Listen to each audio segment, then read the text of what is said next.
When you click the Run button in Design View, Report Builder reads the actual data from the data store in order to render the report so that you can view it with actual data.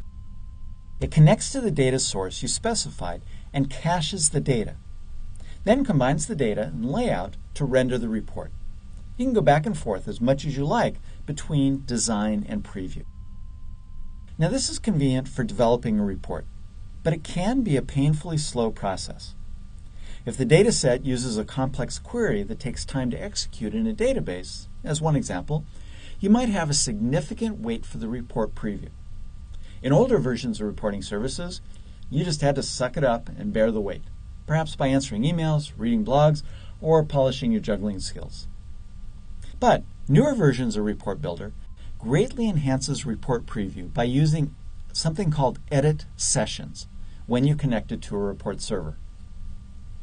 The edit session creates a data cache on the report server that it retains for when you subsequently preview the report again. This way, you only have to wait for the data once. Then, during the current design session, the report preview appears almost instantaneously.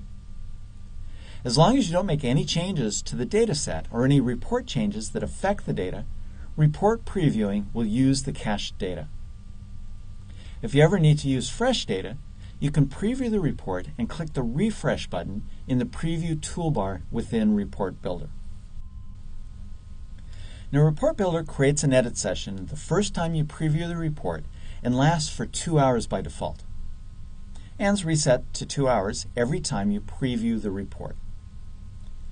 The data cache can hold up to 5 data sets, so if you have need for more or use a number of different parameter values when previewing, the data cache may have to be refreshed more often, which slows preview performance.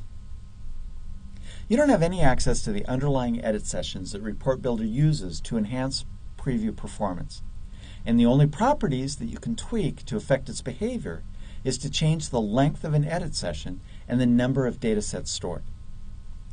But actions like that can affect whether Report Builder is able to use the cached data or not. So it's helpful to have a basic understanding of what affects the edit session's ability to use cached data. And by the way, to change the cache expiration timeout or the number of data sets stored, use the advanced page of the Server Properties dialog box for Reporting Services instance within Management Studio. Alright, so there are a number of changes that cause Report Builder to refresh the cache, which causes a slower report preview because it has to get the data again from the database. It happens when you add, change, or delete any data set associated with the report, including to change its name or any properties. If you add, change, or delete any data source, including changes to any properties. If you change the language of the report. If you change any assemblies or custom code in the report. Or if you change or delete any query parameters in the report or any parameter values.